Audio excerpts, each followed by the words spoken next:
আমি আপনাদের কাছে আরেকটি আয়াত তেলাওয়াত করছি, সূরা হিজরের 2 নম্বর আয়াত।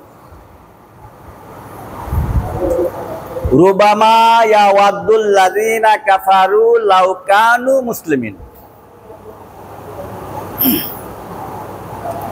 এমন একটা সময় আসতে পারে, এমন একটা সময় আসতে পারে। এই শব্দটার অর্থটা আপনি কিভাবে বুঝেন? আসতেও পারে, নাও আসতে পারে। কি কর, যেহেতু আল্লাহ বলছে এমন একটা সময় তোমার আসতে পারে, হয়তো আসতেও পারে, নাও আসতে পারে। তবে আসতে পারে এই কথাটা 100% সত্য। কেন?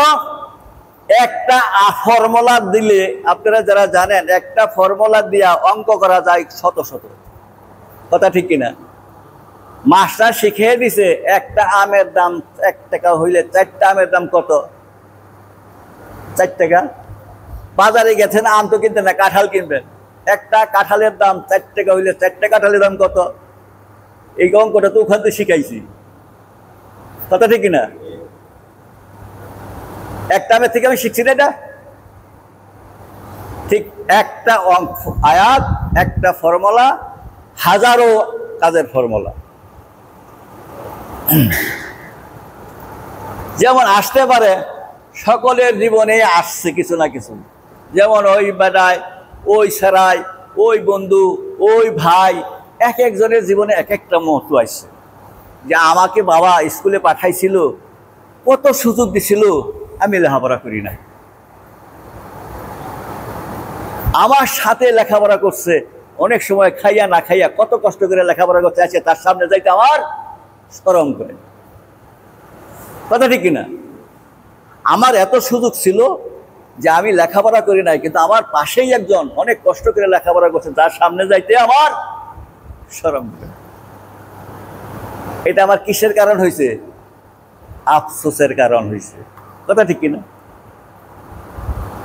অনেক সময় অনেক অফার করছে, চাকরির ক্ষেত্রে অফার করছে, বিয়ার ক্ষেত্রে অফার করছে, কেউ একটা মেয়া দিবার চাইছে, আমি নেই নাই। কিন্তু আমি একটা বিয়া করে বইছি, ও হাসনা বুঝি আমি কি করছিলাম। কি কর, আমি কি করছিলাম? আমার বাবা এত সুন্দর একটা মেয়া, এমন একটা ফ্যামিলি সুন্দর দিলে, আজকে যদি সেটা বিয়া করতাম তাহলে আমার কাছে কামলা দম লাগে। কিন্তু আমি একটা যে কামলা দিতেছি, এটা আমারই কারণে কামলা দিতেছি। কথা ঠিক কিনা? ঠিক এরকম একই মানুষ একই জায়গায় থাকে, এক একজন এক এক রকম, প্রত্যেকেরই একটা করে আলাদা আফসোস আছে। কথা ঠিক কিনা? তার মধ্যে সবচেয়ে বড় আফসোসটা এখন আপনাদের চোখের সামনে, যেমন একটা সময় আসতে পারে যে এই দেশ ছেড়ে পালিয়েও যাওয়া লাগতে পারে। কি আইছে না? আইছে না? কারণ তাদের ইচ্ছা, সাধনা, চেষ্টা, সকল কলা কৌশল তারা তৈরি করতে 41 সাল পর্যন্ত ক্ষমতায় থাকবে। কি কথা ঠিক কিনা? কিন্তু এমন একটা সময় যে আসবে সে বুঝতেই পারে নাই। সে নয়, এই বাংলার একটা মানুষও চিন্তা করে নাই। কিন্তু এমন একটা সময় আসতে পারে যে দেশ ছাইরা তোমার পালাইয়া যাওয়া লাগতে পারে। কিন্তু যখন সে পালানো লাগছে, তখন সে বুঝতে পারছে আমার কি অপরাধ, আমার কি দোষ, আমি কি করছিলাম, আমি কেন করছিলাম।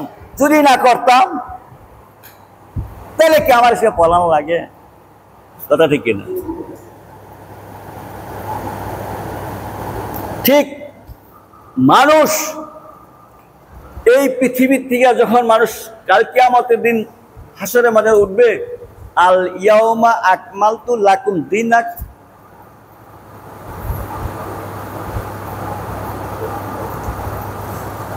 মন নাই যে এমন একটা দিন আসবে যেদিন সমস্ত মানুষগুলা হাসরের ময়দানে উপস্থিত হবে। সেই দিন আল্লাহ তাআলা ছাড়া আর কেউ থাকবে না মানুষে একে অপরের উপকার করার জন্য। থাকবে কি? থাকবে না। সেই সময় মানুষ আফসোস করবে। এই কথাটা হাদিসে আছে যে আফসোস করতে করতে মানুষ কি করবে, যে এখান থেকে কামড়াইতে কামড়াইতে এ পর্যন্ত খাইয়া ফেলাবে, টের পাবেন। কতটুকু অনুভূতি থাকলে মানুষ বুঝতে পারে না যে এই পর্যন্ত আমি খেয়ে ফেলাইছি। কথা বুঝছেন? যে কত বড় তার আফসোস থাকলে এই কথা সে বুঝতেই পারবে না আমার হাতটা আমি খেয়ে ফেলাইছি, আমি করছি কি। জাহান্নামের এত গর্জন, এত তর্জন, সবকিছু দেখার পরে আসমানের সূর্যের তাপ, মাটির তাপ, এত ভিড়, এত অবস্থা, এত অশান্তির ভিতরে এই অশান্তি সে টের পাবে না। হাত চাবে খাইয়া ফেলাইছে, এই টেরটা তার কাছে থাকবে না, কারণ এই টেরটা সে ভুলে যাবে ওই আফসোসের কারণে। এমন একটা দিন আসতে পারে, এমন একটা দিন আসতে পারে কিনা, আসতে পারে কিনা, অবশ্যই আসবে। সেই সময় যেন আপনার আমার কি করা না লাগে, এই হাত চাপে খাওয়া না লাগে, আফসোস করা না লাগে, কথা ঠিক কিনা। তার থেকে বাঁচার জন্য আমাদের ব্যবস্থা করতে হবে। তার মধ্যে সবচাইতে বাঁচার উপায় চেষ্টা হলো এই যে, সেটা হলো এই, এখন যারা আওয়ামী লীগ করে, আচ্ছা আমরা যারা করি না, আওয়ামী লীগ না করার কারণে হাসরের মধ্যে আফসোস করা লাগবো যে কি আর আওয়ামী লীগ করলাম না, কি আর আওয়ামী লীগ করলাম না, আফসোস করা লাগবো। যারা বিএনপি করে, আমরা যারা বিএনপি করি না, হাসরের ময়দানে গিয়া কি আফসোস করা লাগবো, হায় কেন আমি বিএনপি করলাম না, কেন আমি বিএনপি করলাম না। বিএনপির মানুষ সব জান্নাতে যাইতেছে, আমি জাহান্নামে যাইতেছি, আমার কি এরকম আফসোস করা লাগবো? কারণ তারা যে কাজটা করে সেটা আল্লাহ আল্লাহ রাসূলের বিধান মতো না, সেটা কোনো ভালো কাজ করতে পারে না। জাতীয় পার্টি যারা করে, কাল হাসরের ময়দানে যাইয়া এই কথাটা বলা লাগবে না যে আমি বলবো না যে আমি কেন জাতীয় পার্টি করলাম না, বরঞ্চ জাতীয় পার্টি আফসোস করা লাগবে আমি কেন স্যার মনে করলাম না, কথা ঠিক কিনা। আওয়ামী লীগের আফসোস করা লাগবে কেন আমি জামাত ইসলাম করলাম না, কেন আমি সব হেফাজত করলাম না। হেফাজতের মানুষ, চরমনের মানুষ কোনোদিন কইতো না যে আমি কেন আওয়ামী লীগ করলাম না। কথাটা বুঝতে পারছেন? এই কারণে আল্লাহ তাআলা বলছে, সূরা হিজরের 2 নম্বর আয়াতে বলছে, রুবামা ইয়াওয়াদুল্লাযিনা কাফারু লাউ কানু মুসলিমিন। সেই দিন তারা আফসোস করে বলবে আমি কেন জামাত ইসলাম করলাম, আমি কেন ইসলামী দল করলাম না, আমি কেন আওয়ামী লীগ করলাম, আমি কেন জামাতে বিএনপি করলাম। কারণ বিএনপি করার মধ্যে কোনো সার্থকতা আল্লাহর হুকুম বিধান নাই, আছে কি?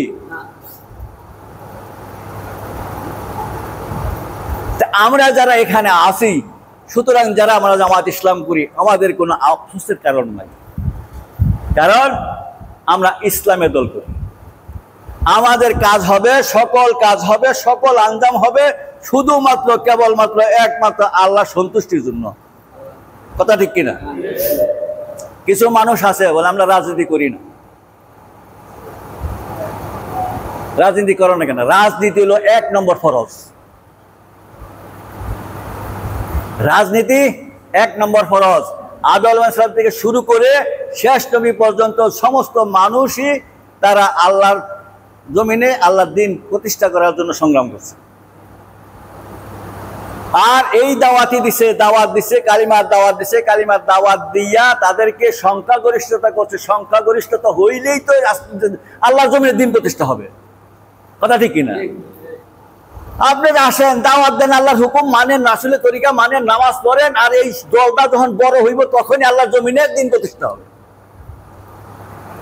ঠিক বাংলাদেশে জামাত ইসলাম সমস্ত মানুষকে একটা জিনিসই দাওয়াত দেয়, যা নবী রাসূলরা করে গেছে, যে কি আসেন আমরা আল্লাহর জমিনে আল্লাহর দ্বীন প্রতিষ্ঠা করি, আল্লাহর জমিনে আল্লাহর দ্বীন প্রতিষ্ঠা কইরাই আমি আল্লাহ সন্তুষ্টি অর্জন করি।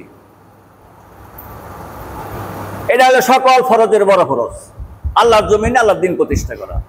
আকিমুদ্দিন, দিন থাকবে তো দুনিয়া থাকবে, দিন থাকলেই আমি নামাজ পড়বো, দিন থাকলে আমি রোজা থাকবো, দিন থাকলেই আমি হজ করবো, দিন থাকবে না আমার কিচ্ছু করা দরকার নাই।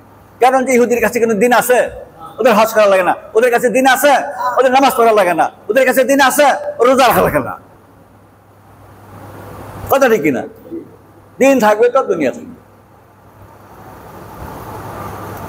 সুতরাং আমরা যারা জামাত ইসলাম করি, এই আফসোস নাই যে আমরা বুঝি হতাশায় ভুগছি।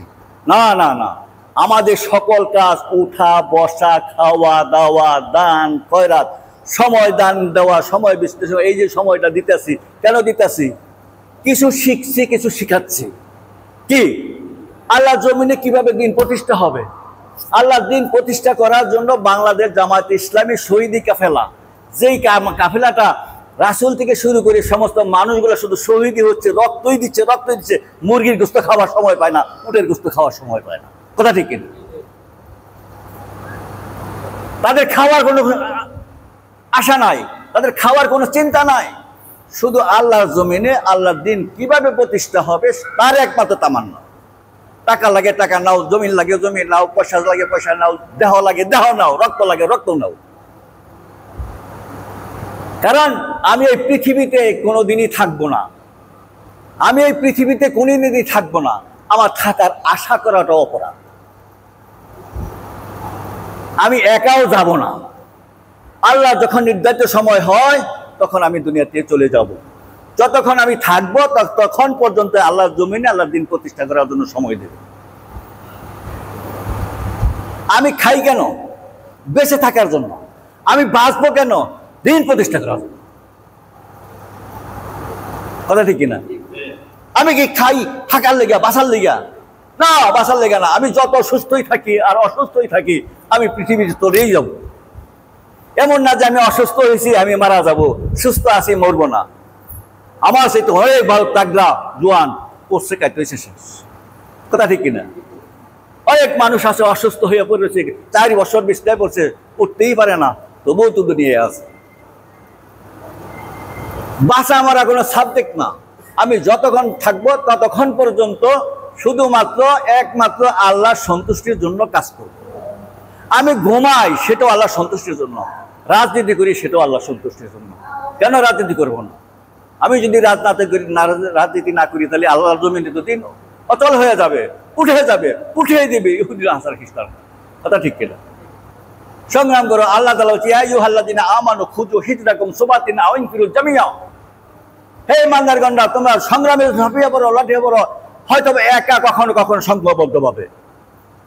যখন তুমি একা সময় হয় তুমি একাই করো, যখন তোমার সমস্যার দরকার হয় সবাইকে মিলাই নিয়ে করো। কথা ঠিক কিনা? কিন্তু সংগ্রাম থেকে পিছানোর সুযোগ নাই। কুতিবা আলাইকুমুস সিয়াম, রমজান মাসের রোজা তোমার কাছে ফরজ করা হয়েছে। কুতিবা আলাইকুমুল কিতাল, সংগ্রাম করাও তোমার উপরে ফরজ করা হয়ে আছে। সূরা বাকারা 216 নম্বর আয়াত। সংগ্রাম করাও ফরজ, রমজান মাসের রোজা রাখাও ফরজ, নামাজ রাখাও ফরজ। কথা ঠিক কিনা? তা আপনি সংগ্রাম করতে গেলে আপনার কি হয়? একটু কষ্ট হয়। আপনি কষ্ট দেখে এটা করবেন না, নামাজ পড়লে সহজ হয়, এটা আপনি পার করবেন। এটা হবে নাকি? এটা তো হবে না। কারণ ইয়া আইয়ুহাল্লাযীনা আমানু উদখুলু ফি সিলমি কাফা, তুমি ইসলামে যদি প্রবেশ করো তাহলে পুরাটাই করো। দোকান দিবা, দোকান খুলবা না, তা তো হবে না। বিয়া করবা, বউরে ভাত দিবা না, তা তো হবে না। কথা ঠিক কিনা? যেটা করবা তুমি সেটা পুরাটাই করবা, অর্ধেক করার কোনো কাজ নাই। সুতরাং আমরা যেই কথা লম্বা হয়ে যাচ্ছে, আমরা যেহেতু এখানে যারা আছি সবাই আমরা বাংলাদেশ জামাত ইসলামের কর্মী, কি বলেন? যারা কাজ করে তারাই কর্মী, যারা কাজ করে না তারা কখনো কর্মী না। যারা আমরা কর্মী হই নাই তারা আমরা কর্মী হব। কারণ এই পৃথিবী ছেড়ে আমাদের চলে যেতে হবে। আমরা এই পৃথিবীতে আজ আছি কাল থাকবো না, কিন্তু আমাদের প্রত্যেকের হিসাব দিতে হবে। কি কথা ঠিক কিনা? ওই ব্যক্তি বুদ্ধিমান যে ব্যক্তি মৃত্যুর জন্য প্রস্তুতি নিয়ে থাকে। কি কন ঠিক কিনা? ঠিক আমরা বাংলাদেশ জামাত ইসলাম আজকে যে দিনটা, যেই অনুষ্ঠানটা করলাম, যে অনুষ্ঠান করছিলাম, আজ থেকে হয়তো 1 বছর আগে এইভাবে আমরা কথা বলতে পারি নাই। পারছি কি?